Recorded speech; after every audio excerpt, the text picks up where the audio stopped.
कुएं का जादुई काला लहंगा। एक शीतल नाम की लड़की थी जो रंग की बहुत ही ज्यादा काली थी। वो अपनी माँ सुमित्रा और पिता संजीत के साथ रहती थी। शीतल का काला रंग होने की वजह से कोई उसके साथ खेलता नहीं था। शीतल को खेलना बहुत पसंद था, इसलिए वो शाम के 5 बजते ही पार्क खेलने के लिए जाती थी और वहाँ पर अकेली ही खेलने लगती थी। एक दिन शाम को पार्क में खेलते वक्त शीतल अपने मन में सोचती है, अरे खेलने में तो मजा ही नहीं आ रहा है। भला अकेले अकेले में कैसे मजा आ सकता है? क्यों ना मैं किसी से पूछ लूं, क्या पता कोई मेरे साथ खेल ले। शीतल अपने साथ खेलने के लिए थोड़ी ही दूर एक लड़की के पास जाती है और उसे पूछती है, हे, क्या तुम मेरे साथ खेलना चाहोगी? देखो मेरे पास कितनी बड़ी बॉल है, हम दोनों इसके साथ खेल सकते हैं। क्या तुम खेलोगी? क्या कहा? और कौन हो तुम? कहाँ से आई हो? तुम जानती भी हो कि मैं कितनी अमीर हूँ और तुम जैसों के साथ खेलूंगी? तुमने अपना रंग देखा है? गांव की गवार लगती हो बिल्कुल। मुझे तुम्हारे साथ नहीं खेलना है, चलो अब जाओ यहाँ से। वो लड़की इतना बोलकर शीतल का मजाक उड़ाते हुए वहाँ से चली जाती है और शीतल चुपचाप मुंह लटकाकर अपने घर वापस आ जाती है। शीतल बड़ी हो चुकी थी, जिसकी वजह से उसके माता पिता बहुत परेशान रहने लगे। शीतल के माता पिता को शीतल की शादी की बहुत चिंता होने लगी थी, क्योंकि शीतल का रंग बचपन से काला था, इसलिए अब उसके लिए जो भी रिश्ता आता था वो मना हो जाता था। ऐसे ही एक दिन शीतल को लड़के वाले देखने आते हैं। शीतल बिटिया, तुम चाय लेकर चलो, मैं पीछे से नाश्ता लेकर आती हूँ। शीतल जैसे ही चाय लेकर लड़के वालों के सामने जाती है, शक्ल को देखकर उनके चेहरे का रंग उतर जाता है। तभी लड़का अपनी माँ से कहता है, माँ, देखा आपने, इस लड़की का रंग कितना काला है, ध्यान से देखो। इतना कहकर उसकी माँ शीतल को और ध्यान से देखने लग जाती है और अपने पति को इशारा करती है। तभी लड़की का पिता बोलता है, अरे भाई साहब, खाना नाश्ता तो होता ही रहेगा। फिलहाल मुझे कुछ काम याद आ रहा है। लड़का और लड़की ने एक दूसरे को देख ही लिया है, हम आपको बहुत ही जल्द जवाब दे देंगे। अभी हमें जाना है।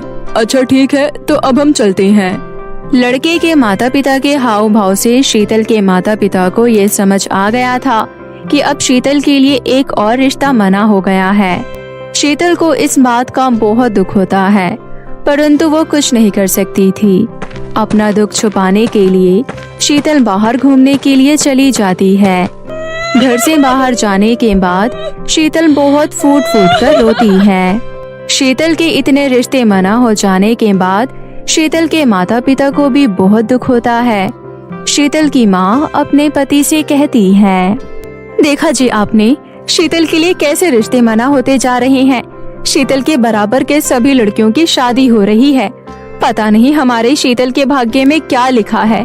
जो भी लड़का उसे देखने आता है उसके काले रंग को देखकर मना करके चला जाता है। क्या करूं भाग्यवान, हम काले रंग को लेकर कुछ नहीं कर सकते हैं। क्यों ना हम एक बार डॉक्टर को दिखा ले, क्या पता वो कोई दवाई दे दे जिससे शीतल का रंग कुछ ठीक हो जाए। नहीं नहीं, हम ऐसा नहीं कर सकते हैं। शीतल को बहुत बुरा लगेगा जब उसे पता चलेगा कि हम उसके काले रंग को लेकर बहुत परेशान हैं। वो निराश हो जाएगी। अब आप परेशान मत होइए। अगर परेशान होते हुए शीतल ने हमें देख लिया तो उसे अच्छा नहीं लगेगा। शीतल के माता पिता आपस में बात कर रहे होते हैं कि तभी शीतल अपना मन हल्का करके घर वापस आ जाती है। अरे माँ बापू, आप क्या बातें कर रहे हैं? देखो, मैं बाजार से सब्जियाँ लेकर आ गई हूँ। आज हम पापा का पसंदीदा खीरे का रायता बनाएंगे और मैं आपके लिए आलू गोभी की सब्जी। शीतल अपनी माँ को ये सब कह रही होती है कि तभी शीतल की चाची शीतल के घर आती है। राम राम भाई साहब। राम राम दीदी। आप जानते हैं, मेरी बेटी सुमन का रिश्ता पक्का हो गया है। बहुत अच्छा लड़का मिला है मेरी बिटिया सुमन को। अरे ये तो बहुत अच्छी बात है पूनम। पूनम, तुम्हारी नजर में कोई लड़का हो तो मेरी बिटिया के लिए भी कोई लड़का बताना। देखो दीदी, शीतल के लिए कोई अच्छा लड़का तो नहीं मिल सकता है। शीतल का रंग काला है, इसलिए कोई भी अच्छा लड़का शीतल से शादी करने के लिए हाँ नहीं कहेगा। अच्छा, अब मैं जा रही हूँ। घर में और भी बहुत सारे काम हैं। अपनी बिटिया की शादी की तैयारियां भी तो करनी है। इतना कहकर पूनम वहाँ से चली जाती है और उसके बाद सुमित्रा अपने कामों में लग जाती है। तभी घर के बाहर बैठकर शीतल सोचने लगती है, अरे वाह, अब तो मेरी छोटी बहन सुमन का रिश्ता भी पक्का हो गया है, जो मुझसे 2 साल छोटी है। मेरी सभी सहेलियों की शादी भी हो गई है, परंतु मुझसे ये काले रंग की वजह से कोई शादी करने को तैयार नहीं है। हे भगवान, मैंने ऐसा क्या पाप किया है जो तूने मुझे इतना काला बनाया है। इस काले रंग की वजह से मेरे माता पिता भी कितने परेशान हैं। वो मेरे लिए लड़का देख देख कर थक गए हैं। हे भगवान, अब आप ही मेरी कुछ मदद कीजिए। शीतल की ये सारी दुख भरी कहानी पेड़ के ऊपर बैठी एक परी सुन रही होती है। तभी वो शीतल की परीक्षा लेने के लिए एक बूढ़ी औरत का भेष बदलकर शीतल के पास आती है और कहती है, कुछ खाने को दे दो बेटी। आप यही रुके दादी माँ, मैं अभी आपके लिए कुछ खाने के लिए लेकर आती हूँ। इतना कहकर शीतल अपने घर में जाती है और अपनी माँ से कहती है, माँ, बाहर एक बूढ़ी दादी आई है जो शायद बहुत दिन से भूखी है। क्या घर में कुछ खाने के लिए है जो मैं उन्हें दे सकूं?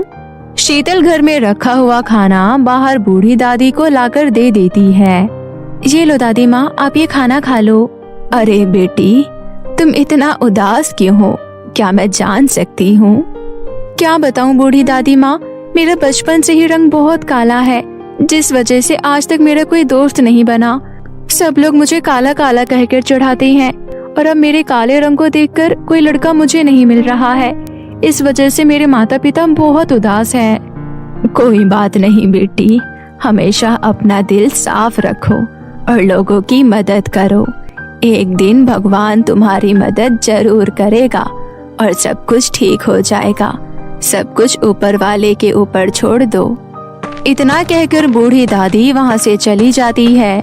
शीतल जब घर के अंदर जाती है तो उसकी माँ उससे पूछती है, क्या हुआ बेटी, बहुत देर हो गई औरत को खाना देने में?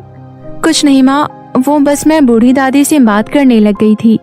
वो कह रही थी कि सब कुछ ऊपर वाले के ऊपर छोड़ दो, सब कुछ एक दिन ठीक हो जाएगा। बूढ़ी दादी ठीक कह रही थी।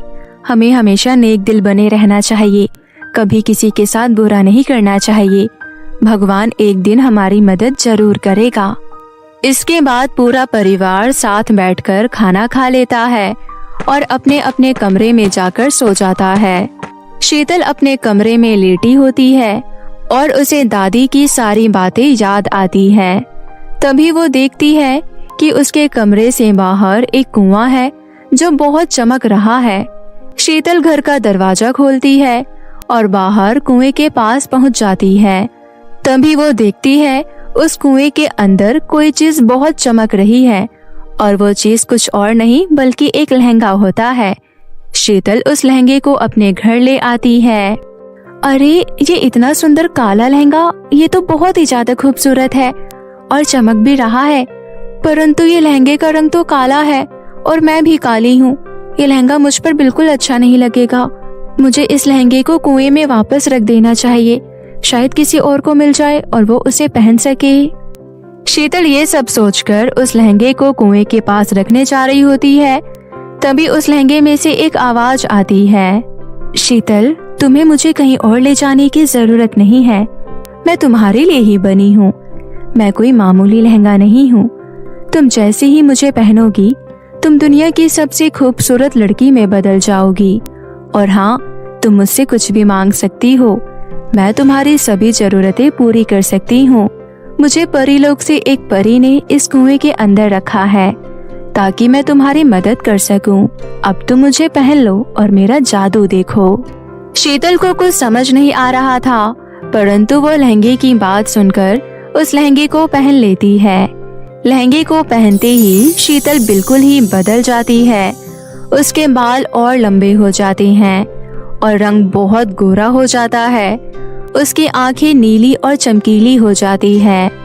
अपने आप को इतना सुंदर देखकर शीतल बहुत ज्यादा हैरान हो जाती है और खुश हो जाती है। शीतल जल्दी से भागते हुए अपने माता पिता के पास जाती है और उन्हें सारी बात बता देती है। माँ, बापू, ये देखो, सब कुछ ठीक हो गया है। भगवान ने मेरा रंग अब बिल्कुल ठीक कर दिया है। मैं बहुत खुश हूँ। क्या इतना बड़ा चमत्कार एक परी ने किया है? ये काला लहंगा तो बहुत ही सुंदर है बेटी, तुम्हारी इतनी मदद कर रहा है। शीतल सारी दुर्घटना अपने माता पिता को विस्तार से बताती है। बेटी, ये सब तुम्हारे मेहनत ईमानदारी का फल है जो परी ने तुम्हारी मदद की है। सच में परियां बहुत अच्छी होती है। तुम्हारी मेहनत ईमानदारी रंग लाई बिटिया। सुमित्रा अपनी बेटी से बात कर रही होती है। तभी वहाँ पर वही परी प्रकट होती है और परी उन सब से कहती है, शीतल, ये मैंने तुम्हें इसलिए दिया है क्योंकि तुमने कभी किसी के साथ गलत नहीं किया और न ही गलत करने के बारे में सोचा है। तुम हमेशा से चाहती थी ना कि तुम्हारा रंग गोरा हो जाए, इसलिए ये काला लहंगा आज से तुम्हारा है। इतना कहकर वो परी वहाँ से गायब हो जाती है और अब शीतल की माँ सुमित्रा शीतल के लिए एक बहुत अच्छा लड़का ढूंढकर उसकी शादी करा देती है और उसके बाद शीतल अपने ससुराल में हंसी खुशी रहने लगती है। खुशबू एक दर्जनी थी जो अपने पिता रमेश के साथ सीलमपुर गांव में रहती थी। वो लोगों के कपड़े आदि सिलकर उसके घर का दाना पानी चलता था। एक सवेरे सीमा उसके घर आकर कहती है, खुशबू, ये मेरी बिटिया का जोड़ा है, इसका सुंदर सा लहंगा सिल देना जिससे मेरी बेटी के चांद से चेहरे में रौनक लग जाए। बेटी की ब्याह की बहुत बहुत बधाई हो आंटी। अरे तू कब करेगी शादी? तेरे साथ की सभी लड़कियों की शादी हो चुकी है और कितनों के तो बाल बच्चे हो गए हैं। अब कुछ दिन में मेरी बिटिया की भी शादी हो जाएगी। आंटी, शायद मेरी किस्मत में दूसरों का लहंगा ही सिलना लिखा हुआ है। ये बोलकर खुशबू की आंखों में आंसू आ जाते हैं और वो रोने लगती है। खुशबू बिटिया, आजकल के समय में शादी करना एक बहुत ही बड़ी महाभारत है और फिर तेरी तो किस्मत भी निराली है। बचपन में माँ चल बसी और पिता भी घर बैठा है, ऊपर से तेरा ये काला रंग और ये गरीबी की मार ही तेरे ब्याह के रास्ते में पहाड़ बनी हुई है। अच्छा चलो मैं चलती हूँ, लहंगा टाइम से सिल देना। देखा बाबा, सीमा आंटी बातों ही बातों में मेरे पर एक ताना मार ही गई। खुशबू अपना काम करने लगती है। कुछ समय बाद सीमा खुशबू के घर आती है और कहती है, अरे ओ खुशबू, लहंगा सिल दिया क्या तूने मेरी बिटिया रानी का? इतना कहकर सीमा घर में अंदर चली आती है और देखती है कि खुशबू उसकी बेटी का लहंगा पहनकर देख रही होती है। अरे ओ कल्लो, तेरी इतनी हिम्मत कि तू मेरी बिटिया का शादी का लहंगा पहनने? अरे तेरी औकात ही क्या है जो तू इतना महंगा लहंगा पहन सके? तू बस इन्हें ही पहना कर, ज्यादा बड़े ख्वाब मत देखा कर। नहीं, मैं तो बस इसको देख रही थी कि ये सही बना है या फिर इसमें कुछ कमी रह गई है। ठीक है, इसको जल्दी से दे और इस पर अपनी बुरी नजर मत लगा। इतना सुनकर खुशबू चुप रहती है और चुपचाप लहंगा पैक कर देती है और उस रात रोते हुए चिक चिक कर कहती है, हे ऊपर वाले, तूने मेरे नसीब में सारे दुख ही क्यों डाले हैं? कुछ सुख में डालकर भेजता और ऊपर से मेरा ये पक्का रंग जिसे देखकर सब मुझे बुरा भला कहते हैं। इतना सब कुछ सुन खुशबू का पिता उठता है और कहता है, बेटी, आज के इस कलयुग भरे दौर में सिर्फ चमड़ी और चमड़ी की पूंछ है। पिता होने के नाते रमेश बेटी के ब्याह के खातिर रिश्ते तलाशने में अपनी पूरी कोशिश को अंजाम दे रहा था। एक दिन बेटी को देखने लड़के वाले आते हैं। खुशबू अपने हाथों में चाय और नाश्ते की प्लेट लिए उनके सामने आती है। यह है मेरी बेटी खुशबू। उसका बदसूरत रूप देखकर लड़के की माँ कहती है, माफ करना भाई साहब, मुझे ये रिश्ता कभी मंजूर नहीं हो सकता। कहाँ मेरा बेटा दूध जैसा गोरा चिट्टा और कहाँ ये कोयले का खदान। अरे लोग हंसेंगे हम पर और बातें बनाएंगे सो अलग। जय राम जी की। मेरी बेटी का रिश्ता ऐसे ठुकरा कर मत जाइए। वैसे तो मेरे लड़के के लिए आगे पीछे लाइनें लगी रहती है और तुम कहते हो तो ठीक है, तो फिर हमारी भी कुछ मांगे होगी। अगर हम इसको अपनी बहू बनाएंगे तो तुम्हें ज्यादा कुछ तो नहीं, लेकिन 5 लाख रुपए हमें कैश में चाहिए, वो भी शादी से 2 दिन पहले, और 2 पहिया गाड़ी चाहिए। ठीक है, मुझे सब कुछ मंजूर है। इतनी बड़ी रकम आप दोगे कहाँ से पिताजी?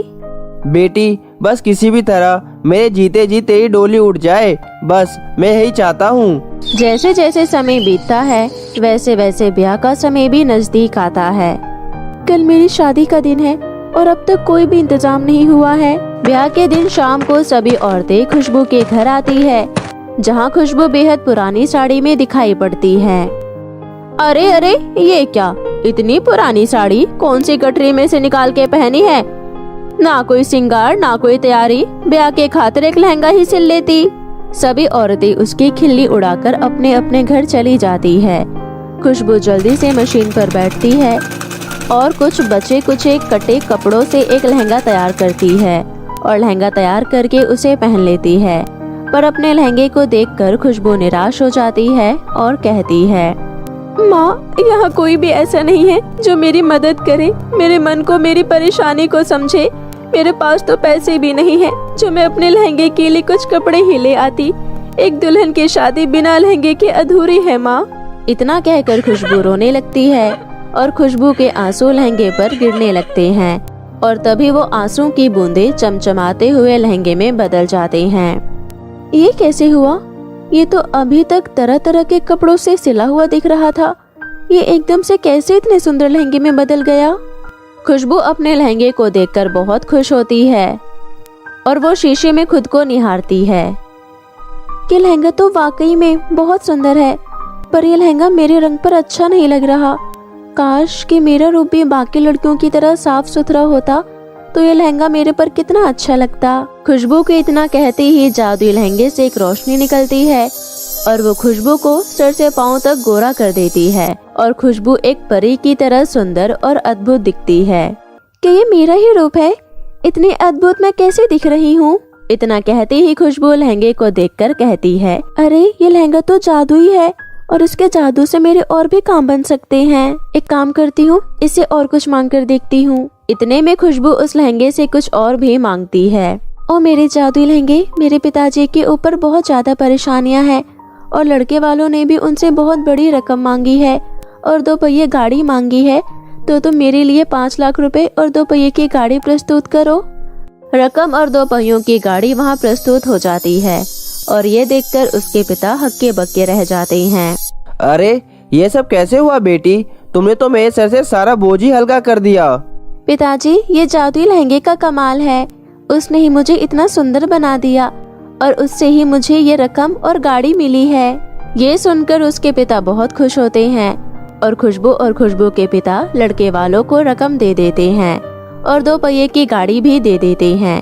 इतना सब कुछ देख लड़के की माँ खुश हो जाती है और खुशबू और अपनी बेटी की शादी करवा देती है और शादी होने के बाद खुशबू और उसके पिता बहुत खुश हो जाते हैं और अच्छे से रहने लगते हैं। तो मेरे प्यारे दोस्तों, कैसी लगी आपको मेरी ये कहानी? मुझे कमेंट करके ज़रूर बताएं और इसे अपने दोस्तों के साथ भी शेयर करें। और हाँ दोस्तों, अगर आपने अब तक मेरे चैनल को सब्सक्राइब नहीं किया है तो जल्दी से नीचे लाल बटन दबाकर अभी कर लें।